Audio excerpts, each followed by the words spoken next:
Hi everyone, welcome to WW Designs. My name is Nikki and today we're going to make this very cute little folio. It has 12 tuck spots / pockets at the moment, just in case I maybe want to add a few more, but it's a very simple project. Nothing in here is technically difficult, but it looks great the way I've combined all sorts of different papers and things. I'm in an Australian craft group. Every month there's a group of us that are making and decorating a junk journal as the year goes on. This is my second year.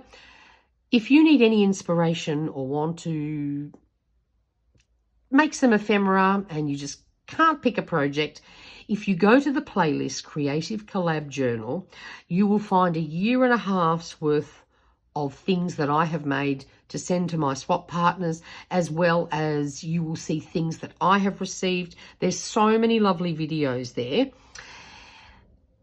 The lady I'm swapping with is doing a botanical theme journal, and she is into pastels and things for this project. So I had to really carefully go through my stash to try and find things that I thought were appropriate and would suit her journal.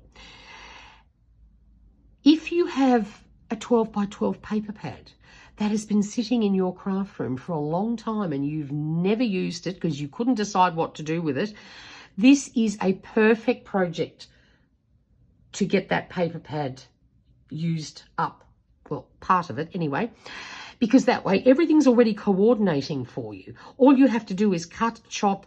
If you want to ink edges, of course you can, and put this all together, and it would actually be a very easy project. There is nothing difficult in this.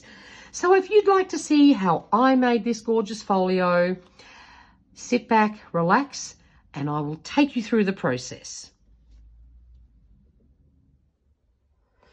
Okay, to start this project, to make the main body of it, you will need 3 12 by 12 pieces of cardstock, preferably something with a little bit of weight to it. Otherwise, I think it will be too flimsy.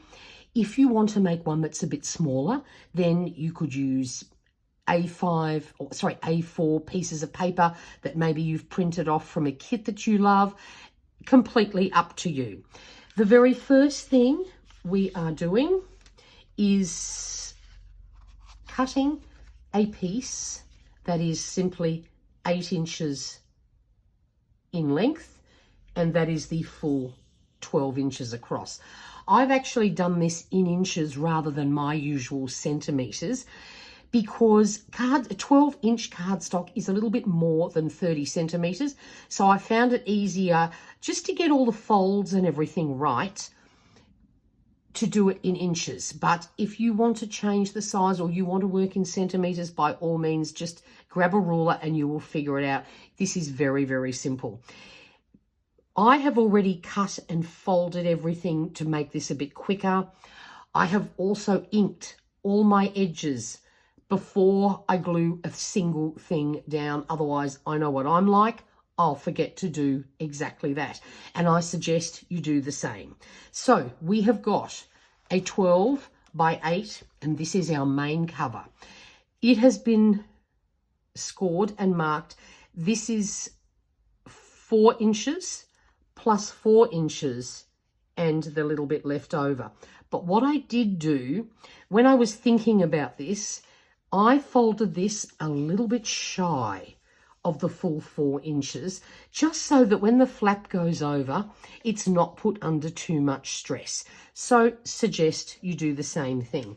So all you do is you have if you have a directional print, make sure it's sitting up the right way.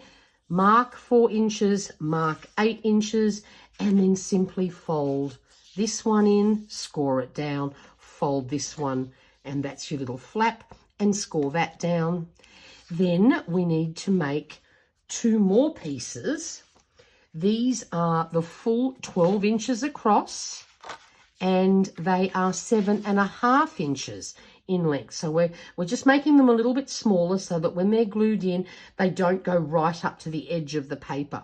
So the first thing we do is, this is for the left-hand side.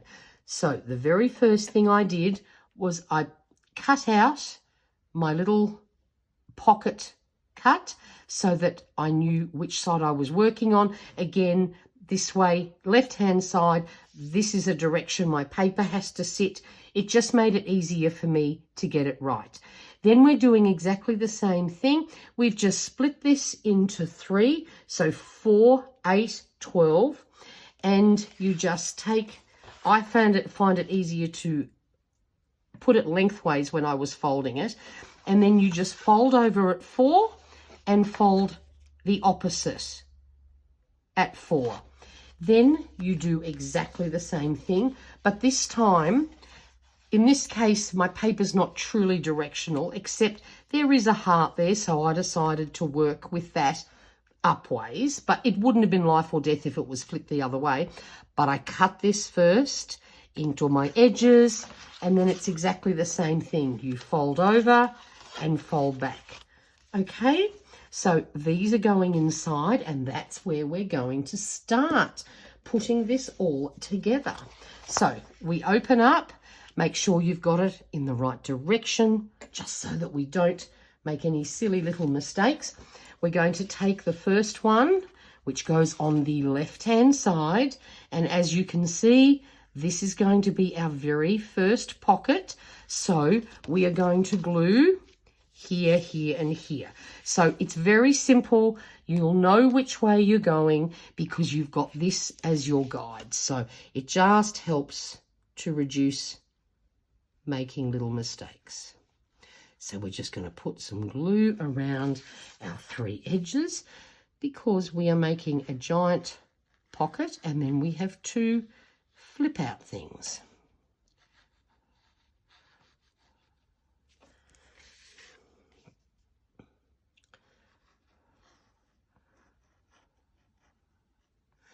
And to place this down, I'm not putting it right at the edge.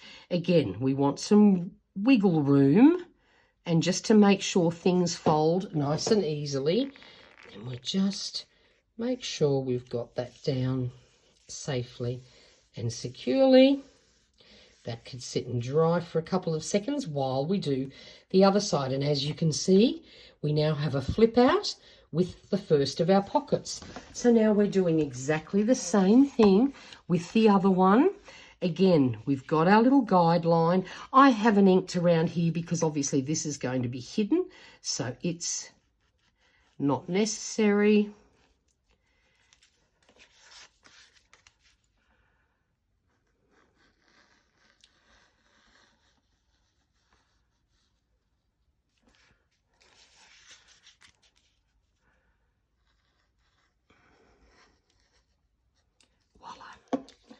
And then we're going to do the same thing, and we're going to try and get them relatively even.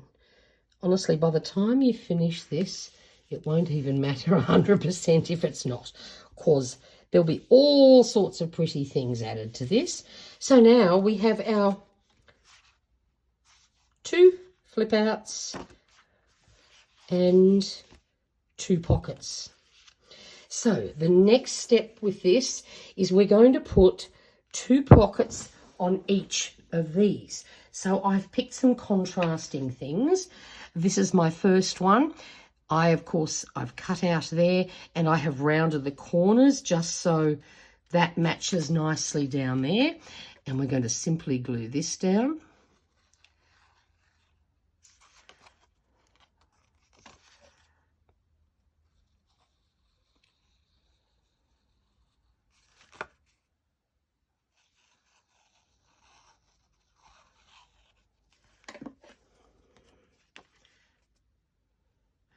I'm not going to put it 100% right down. I like that little bit of a dark edge showing there. But if you want to, you can certainly glue it down flush. That's completely up to you. Now, with this one, just for fun, we're going to add another little pocket.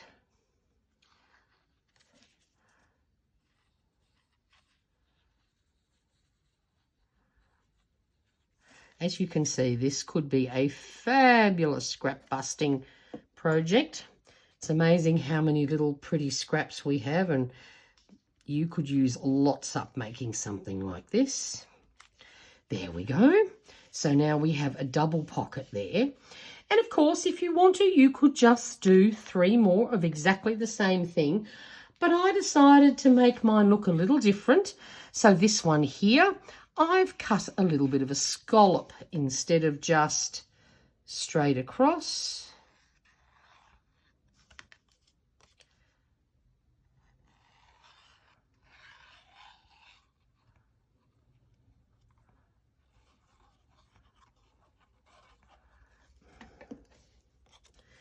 And we'll pop that down about there. Obviously, we want some room at the top, so whatever we put in there won't hang up over the edge.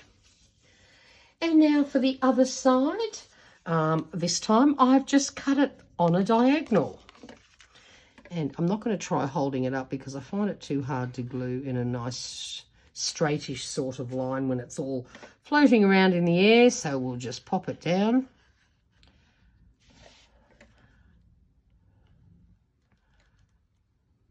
Okay, so this is our pocket, first pocket down on this side. So can you see, you just want to make sure all your inking's done first. And then this one here, I've just done a sort of a bit of a wave shape arrangement.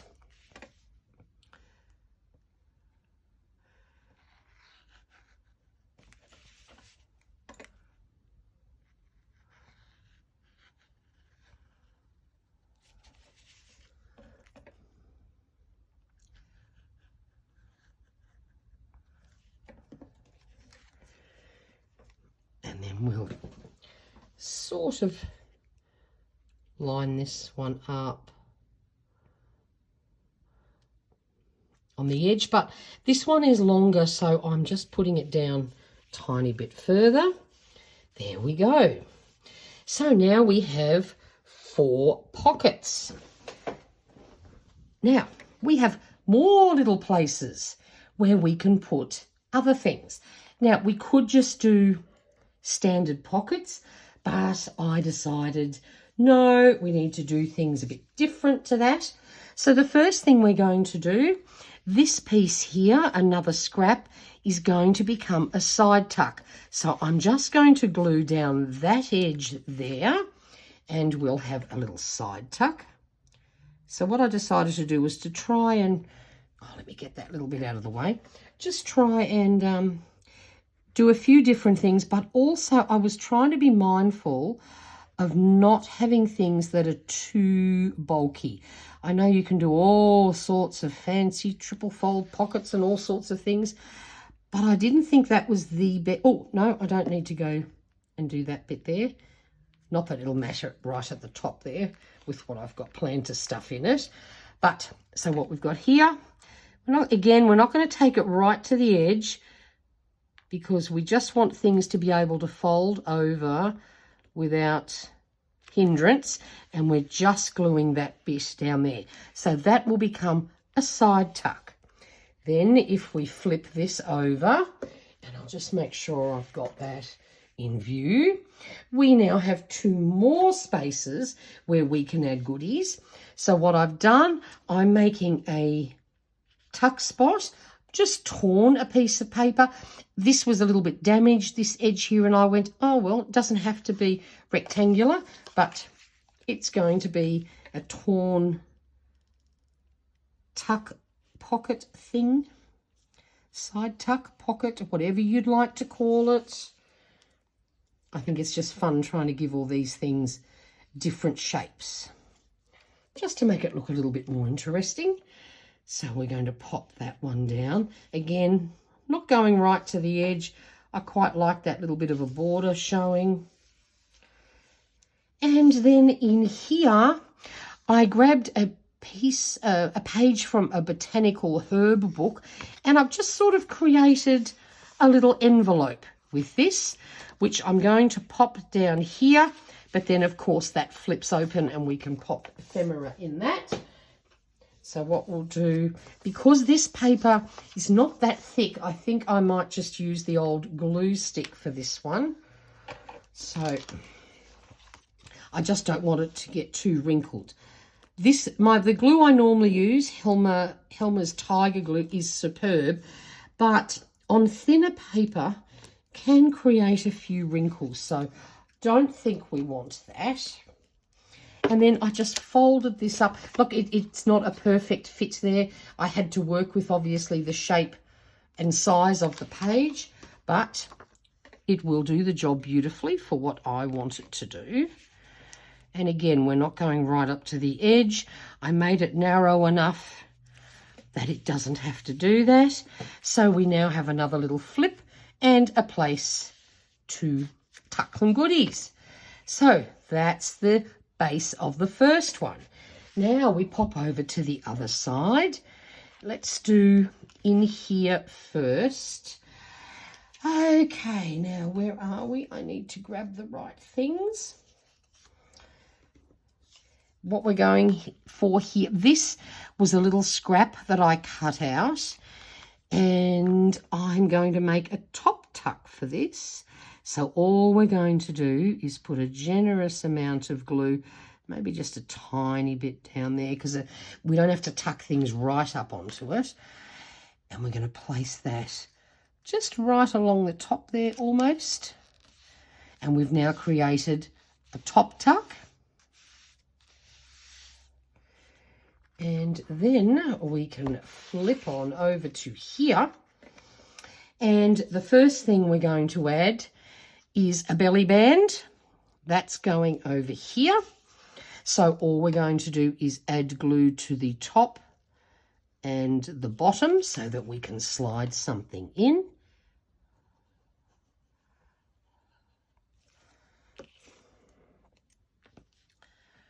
And we'll sort of put that a little bit central, but because it's a wonky shape, not a big deal. So now we have a belly band. And then I had this beautiful sticker from a Craft sticker sheet that they used to make. Obviously can't use a sticker to create a pocket, but I wanted it to be a pocket. So what I did, I just glued it down onto a piece of book page and then tore around the edge. And now, of course, we magically have turned a big sticker into a pocket.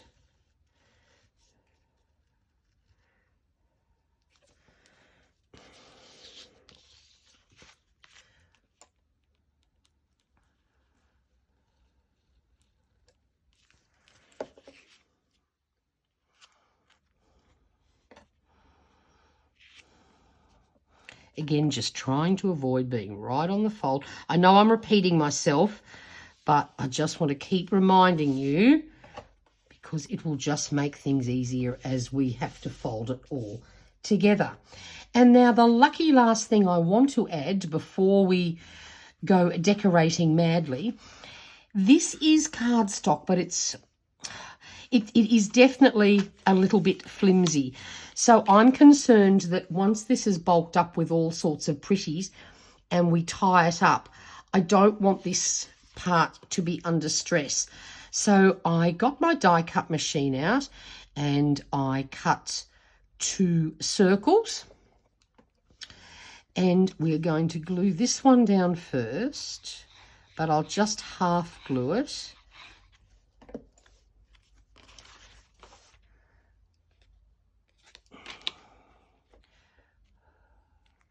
I think that way. Actually, I've just realised that's not the right direction. I'll put glue on the whole lot, but I just won't press it down. I want it to sit like that. Then we'll just flip it over before I accidentally glue it down here. That would not be ideal. Oh, now hang on. Yes, that's the right. I had to make sure I had it the right way round.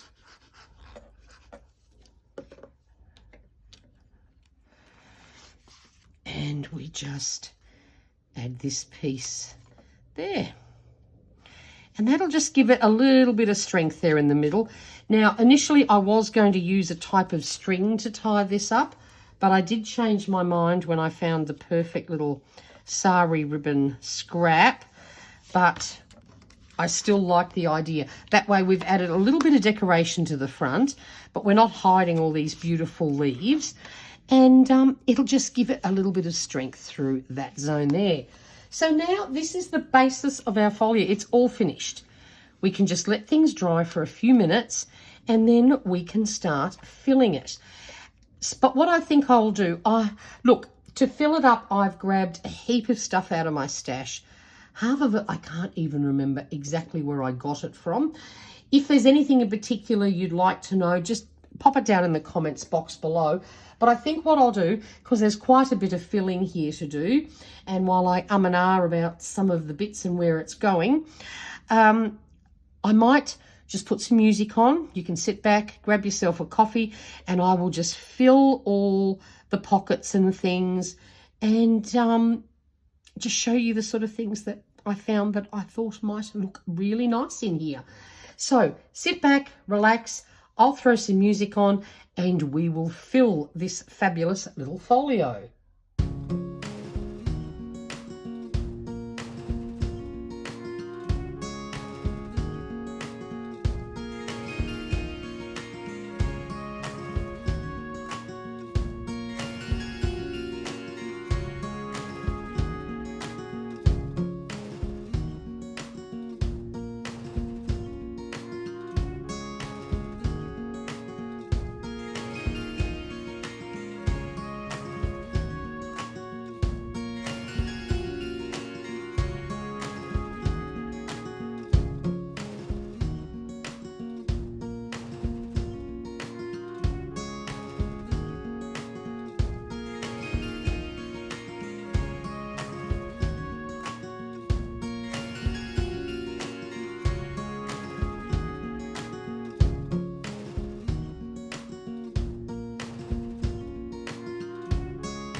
So my folio is complete, unless I decide to add something else to it. But I was trying to be conscious of the thickness of this. It is to go into someone's journal. It's not sort of a piece on its own. So I might change the tie. I'm going to go through my stash and maybe find something that won't bow up quite as thick as this, but I just felt the colours and everything in this little piece of scrap that I found was rather perfect, but we'll see. Grab your paper pads, grab some ephemera, and all of these little bits in here are easy to do. No multi-layering or anything like that, because I was trying to do things simply and not make things too fat. So this is just one of the nicest ways to use up your scraps. Use some of that ephemera that you have been hoarding. It's all very simple, but very, very attractive. I absolutely adore it. So I hope my recipient will love this as much as I have enjoyed making it. So, great project for a rainy day. Anyone, even a beginner, can make one of these. So if you've been wanting to try something junk journalish, but you sort of haven't quite made a start, how about trying something like this? Done. Easy peasy. If you have any questions, please leave them in the comments box below. I would really appreciate it if you gave this video a like, if you enjoyed it, of course. And if you're not already a subscriber, it is completely free to do so. And of course, my channel is all about my paper crafting adventures, which I would love you to come along with me on. So until next time, stay safe and stay healthy. Bye for now.